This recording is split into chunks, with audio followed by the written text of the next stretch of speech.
누가복음 9장 23절 말씀 우리 한 목소리로 함께 봉독합니다. 또 무리에게 이르시되 아무든지 나를 따라오려거든 자기를 부인하고 날마다 제 십자가를 지고 나를 따를 것이니라. 아멘. 하나님의 은혜가 여러분과 함께 할 줄로 믿습니다. 오늘 이 밤에 또 하나님께서 허락하신 기도의 밤에 놀라운 응답의 역사가 여러분들에게 임할 줄로 믿습니다. 예수님께서 이 사람들에게 제자로의 초대를 하십니다. 너는 나를 따르라 라고 말씀을 하시죠. 많은 제자들이 또 실제로 따라왔습니다. 이 누가복음 9장의 끝부분에 보면은 사람들 중에 진심으로 예수님의 제자가 되고 싶은 것처럼 보이는 사람들이 세 사람이 따라옵니다. 하지만 그들은 예수님을 따르면 자기의 삶이 피곤해질 것이라는 것을 알게 되자 변명을 하기 시작하죠. 이 첫 번째 사람은 누가복음 9장 57절에 등장을 합니다. 이렇게 말씀하죠. 길 가실 때에 어떤 사람이 여짜오되 어디로 가시든지 나는 따르리이다, 이렇게 말을 합니다. 그 사람의 이 말을 들으면 예수님이 뭘 원하시는지 아마 조금 아는 사람처럼 느껴집니다. 그래서 조건도 없이 어디로 가시든지, 예수님이 어디로 가시든지 나는 예수님을 따르겠다고 그렇게 지금 말을 하고 있는 것이죠. 그런데 누가복음 9장 58절에 보면은 예수님이 이렇게 대답을 합니다.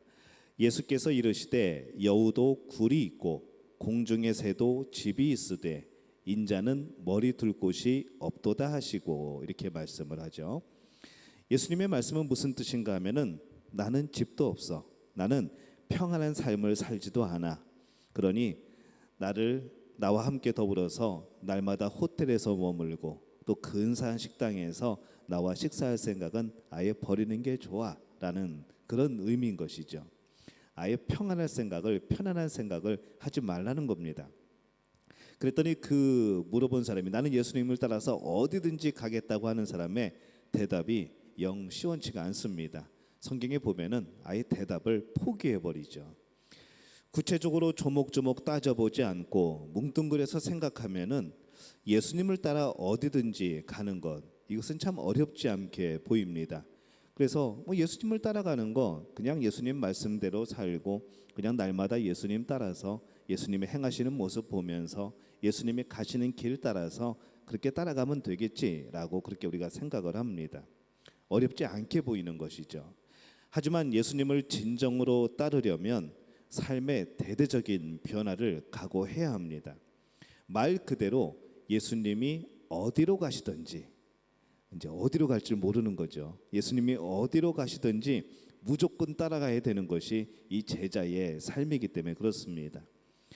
우리가 예수님을 따라간다고 하면, 나를 따르라 그러면은 우리는 금방 드는 생각은 설마 예수님이 힘든 곳으로 데려가시겠어? 설마 예수님이 어려운 곳으로 데려가시겠어? 나의 모든 것을 포기하라고 하시겠어? 라고 생각을 하죠. 근데 오늘 말씀 그대로 예수님을 따라서 어디든지, 예수님이 어디로 가시든지 그 제자는 무조건 따라가야 되는 겁니다. 절대로 가벼운 뜻이 아닌 것이죠. 이 첫 번째 예수님 앞에 등장한 사람처럼 많은 사람이 성급하게 약속부터 하고 봅니다. 어디로 가시든지 나는 따르리이다, 그렇게 말을 하죠. 하지만 막상 현실 앞에 서면은 그 생각이 싹 달라집니다. 어디든지 예수님을 따라가겠다라고 했지만은 우리 마음속에서는 뭐라고 하는가 하면은 제발 예수님이 가시지 않았으면, 그 어려운 곳에는 가시지 않았으면, 그 고난의 장소에는 나를 보내지 않았으면 하는 그런 마음이 우리 속에 있는 것이죠. 많은 사람들이 직장에 출근할 때나 학교에 갈 때, 그리고 교회 문을 나서게 될 때에 예수님의 제자의 모습을 벗어던집니다. 교회를 들어올 때는 분명히 예수님의 제자의 모습으로 들어왔는데 교회 문을 나서자마자 우리는 그 제자의 모습을 벗어버리고 우리 가슴에 붙은 이 제자의 명패를 떼어버리고 그러고 나가는 것이죠. 그리고 이렇게 얘기합니다. 예수님, 여기서 조금만 기다리셔요. 나중에 돌아올 때 그때 좀 모시고 갈게요 라고 예수님을 교회 안에다가 떼어놓고 가버립니다. 예배 후에 다음 주에 뵙겠습니다 그리고 인사하고 평일날에는 세상 사람들과 다름없이 똑같이 살아가는 것이죠. 누가복음 9장의 이 남자는 어디든지라고 자신 있게 외쳤지만은 예수님이 그 어디에도 머물 집이 없고 편안하지 않는 것이라고 그 삶을 말씀하셨을 때 그는 고민하기 시작합니다. 근데 그 고민도 길게 하지 않습니다. 나는 안 되겠구나. 나는 싫어. 그리고 떠나가 버리는 것이죠. 우리는 하나님을, 예수님을 주인이 아닌 컨설턴트로 생각하는 경향들이 있습니다. 이 컨설턴트는 우리가 필요한 일에 대해서 여러모로 지혜를 구할 수 있는 사람입니다. 어떤 일에 대해서 그 과정을 알고 그 결과를 예측할 수 있고 그 과정이 여러 가지 행하여지는 그런 프로세스를 아는 사람이 바로 이 컨설턴트입니다. 근데 우리가 그렇게 상담하고 조언을 구하지만은 마지막에 결정은 누가 할까요? 우리 자신이 하게 되죠. 우리는 이같이 하나님을 생각할 때가 있습니다. 하나님의 뜻은 제가 참고하겠습니다. 저도 하지만은 저도 생각이 있습니다. 라고 말하는 것이 바로 우리들의 모습인 것이죠. 그러나 하나님의 뜻은 여러분 어떤 것입니까? 참고할 만한 것이 아니고 하나님의 뜻 자체가 능력이고 권위입니다. 근데 우리는 하나님을 대할 때도 하나님을 나의 상담자, 하나님은 나에게 도움을 주시는 분, 그 정도로만 생각하고 마는 것이죠. 하나님의 말씀을, 하나님의 명령을 권위라고, 능력이라고, 내가 목숨 걸고 지켜내야 할 것이라고 우리는 그렇게 생각하지 않습니다. 하나님의 말씀은 우리가 참고해야 될 말씀이 아니고 목숨 걸고 순종해야 되는 말씀인 줄로 믿습니다. 우리의 삶은 그런 것이어야 되는 것이죠. 예수님이 누가복음 9장에 이 사람들에게 말씀하신 것을 보면은 예수님 앞에서 그가 어디든지라고 말하기 어려운 이유가 나옵니다. 먼저 우리의 두려움 때문에 그렇죠. 이 두려움은 언제나 이러면 어쩌나, 만약에라는 그런 질문이 따라오게 됩니다. 결혼하고 나서 남편이 변하면 어쩌나, 분명히 하나님이 허락하신 배필 같은데 이 사람이 변하면 어떡하지? 라고 걱정하는 것이죠. 직장에 들어갔는데 그 직장이 마음에 들지 않으면 어떡하지? 하는 만약에라는 그런 것이 따라붙습니다. 내가 성공하지 못하면 어떡하지? 만약에 내가 이러이러하면 어떡하지? 나는 두려워 하는 그런 마음 때문에 예수님이 어디로 가실지 모르기 때문에 때로는 내가 마음에 안 드는 곳으로 나를 인도하실지 모르기 때문에 그 두려움 때문에 우리는 그 예수님의 어디든지 따라가겠다는 약속을 하지 못하는 것이죠. 우리가 예수님께 헌신할 때도 마찬가지입니다. 이웃 사람을 가리키면서 복음을 전하라고 하면 어떡하나? 만약에 외국에 선교사로 나가라고 그러면 어떡하나? 전 재산을 하나님 앞에 바치라고 그러면 어떡하나? 철천지 왼수하고 화해를 하라고 그러면 어떡하나? 이렇게 하라면 어떡하나? 저렇게 하라고 하시면 어떡하나?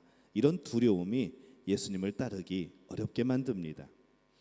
우리 그럴 때도 그렇죠. 뭐 헌금 작정할 때 뭐 부흥 강사님들 오셔가지고 말씀하면서 뭐 얼마씩 우리 헌금하실 분, 하나님이 감동 주시는 분 손 들고 아멘하세요 라면서 손 들 때 우리는 가끔 그런 마음이 들곤 합니다. 성령님 지금은 아닙니다.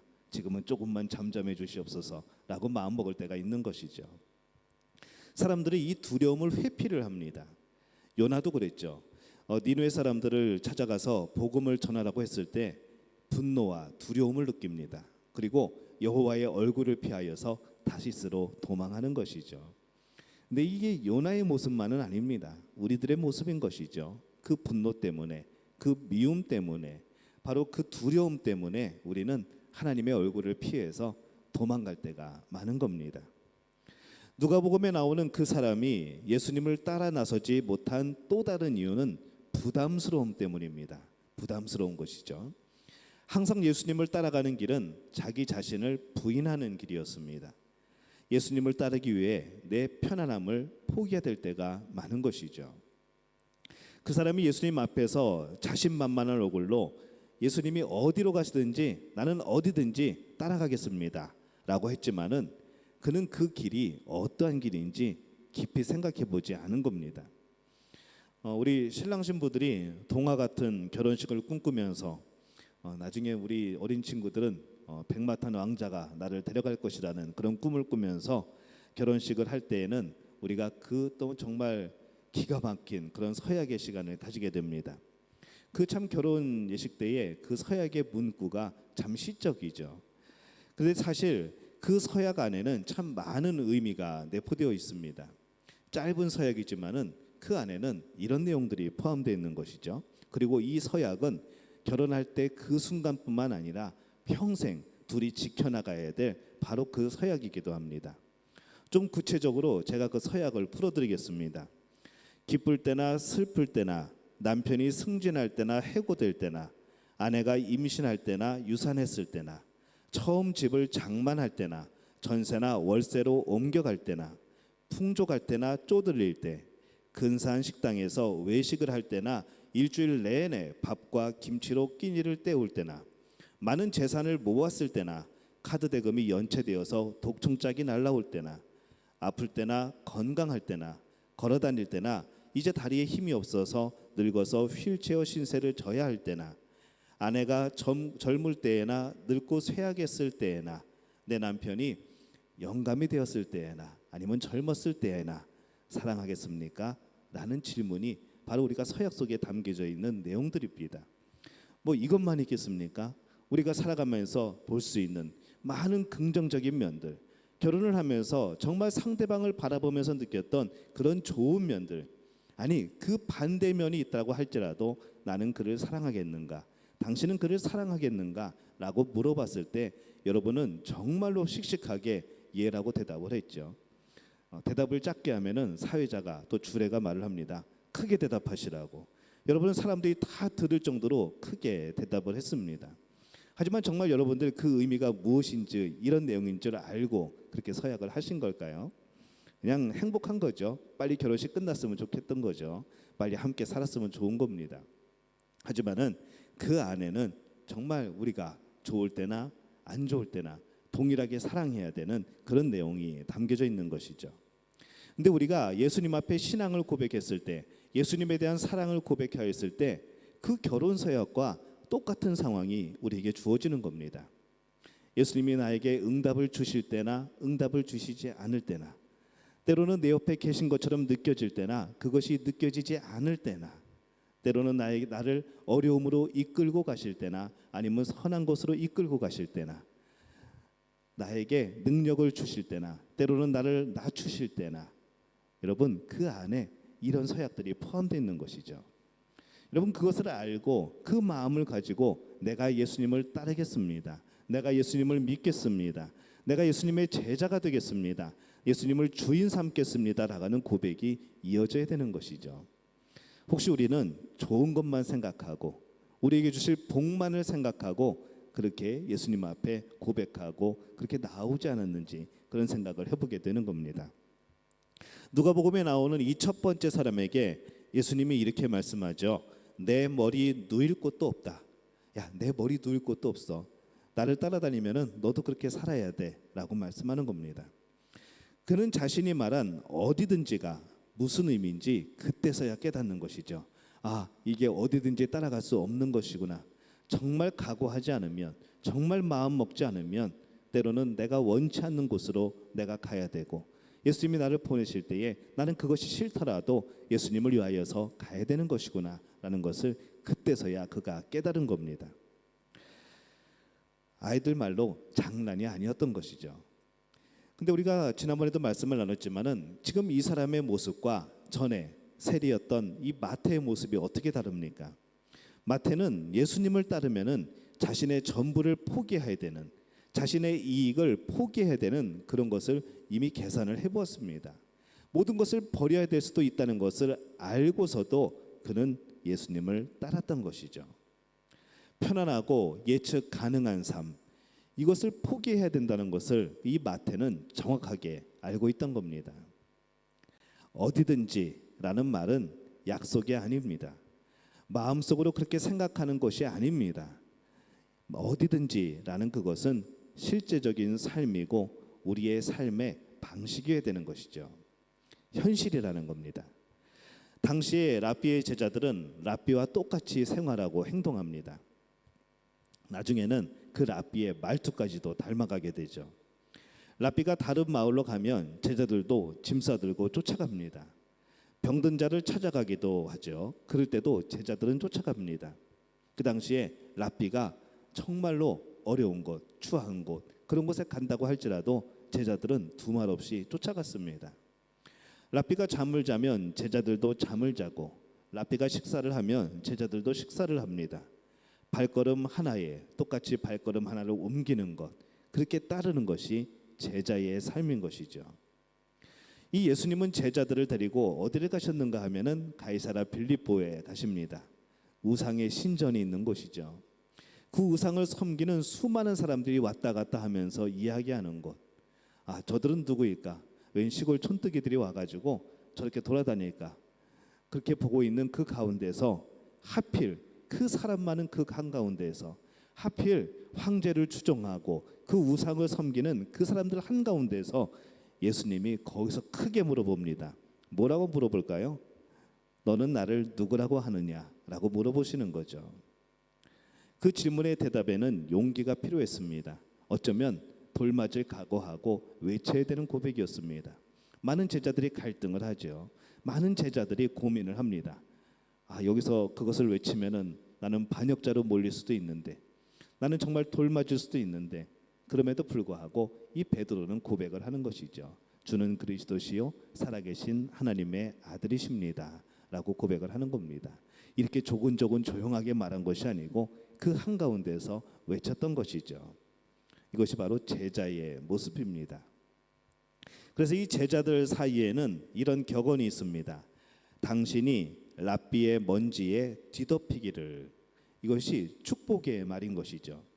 당신이 계속하여서 그 랍비를 또 쫓아다니면서 그 삶을 배우고 생각을 배우고 마음을 배우고 말씀을 배우고 또 그들의 삶의 형식, 그 마음가짐을 배우게 될 때에 그러기 위해서 스승이 걸어가는, 랍비가 걸어가는 그 발에 처지는 그 먼지, 발에서 생겨나는 그 먼지를 내가 뒤덮이게 되기를 바라는 것. 이것은 그 제자들에게 주는 축복의 말이었던 겁니다. 오늘 우리는 그렇게 살아갈까요? 예수님이 일으키시는 그 먼지를 뒤집어 쓸 만큼 예수님을 따라가고 계신가요? 예수님의 제자는 예수님이 어디를 가시든지 따라가는 그런 사람입니다. 그렇지 않다면 그는 제자가 아닌 것이죠. 예수님을 따라가다 보면은 남들이 피하는 죄인 곁에 앉을 수도 있습니다. 예수님을 따라가면은 남들이 피하는 환자 옆에 갈 수도 있습니다. 예수님을 따라가려면은 사람들에게 손가락질 받을 그 자리도 갈 수 있습니다. 예수님을 따르면은 가족들에게 너 미쳤구나라는 소리를 들을 수도 있습니다. 예수님을 따르면 평생 승진 못할 수도 있습니다. 예수님을 따르면은 평생 내 사업이 보장되지 않을 수도 있습니다. 그럼에도 불구하고 여러분, 예수님을 따르기를 원하십니까? 이 랍비를 따르는 제자들은 스승의 먼지가 자신에게 덮이는 것을 영광으로 알았습니다. 예수님을 따라갈 때에 여러분, 그 영광이 먼지가 있을 수도 있는 것이죠. 그럼에도 불구하고 내가 예수님을 그렇게 따랐다는 것, 그것은 우리에게 참으로 복된 일이고, 그럼 우리에게 주시는 하나님의 놀라운 역사이기도 합니다. 우리는 어떨까요? 예수 그리스도를 따를 때 우리에게 덮이는 것이 먼지가 아니라 우리에게 덮이는 것은 무엇인가 하면은 예수 그리스도의 보혈의 은혜입니다. 오늘 우리는 그것을 덮어쓰고 사는 것이죠. 예수님의 보혈이 우리를 덮지 않으면은 우리는 하나님 앞에서 여전히 죄인일 수밖에 없습니다. 여전히 죽은 존재일 수밖에 없는 것이죠. 하나님께 기도하지도 못하고 하나님을 바라보지도 못하고 하나님께 간구하지도 못하는 그런 존재일 수밖에 없습니다. 그러나 예수 그리스도의 그 보혈은 우리를 가려 주십니다. 우리를 덮어 주시죠. 우리를 씻어 주십니다. 그래서 하나님은 그 예수 그리스도의 보혈 때문에 우리를 용납하시고 받아주시고 응답하시고 우리를 자녀 삼아 주시는 것이죠. 여러분, 천국에 들어갈 때에 여러분에게는 예수 그리스도의 보혈이 덮여 있을 겁니다. 그 보혈의 은혜가 여러분의 증표가 될 겁니다. 다시 말하면 믿음인 것이죠. 구원에 의한 믿음, 믿음에 의한 구원. 우리는 그것으로 하나님 나라에 들어가는 겁니다. 여러분, 오늘 예수 그리스도의 보혈을 덮고 살아가십니까? 그것이 싫다고, 그것이 냄새난다고, 그것이 혐오스럽다고, 그것이 나에게 너무나도 거추장스럽다고 오늘 그것을 닦아내며 나는 아니라고, 나는 예수님의 제자가 아니라고, 나는 어디든지 따라가지 못하겠다고 그렇게 말씀하고 있지는 않습니까? 오늘 예수님께서 여러분에게 묻습니다. 정말 어디든지 따를 수가 있겠는가? 여러분은 제자일까요?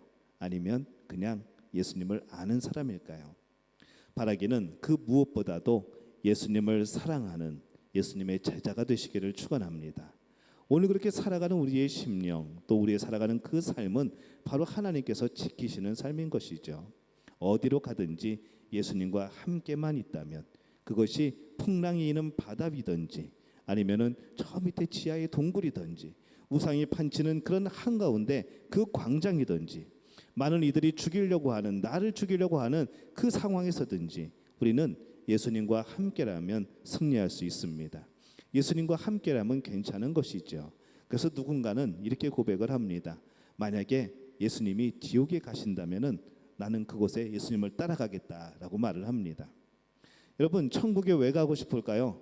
예수님 보고 싶어서 가는 겁니다. 나를 사랑하신 예수님, 나를 위해서 그 십자가에서 보혈을 흘려주신 예수님, 이 세상 그 누구도 하지 못한 그 일을 나에게 행하여 주신 그 예수님, 그 예수님이 천국에 하나님의 나라에 있기에 우리는 거기를 가고 싶은 것이죠. 보석, 그거 문제 아닙니다.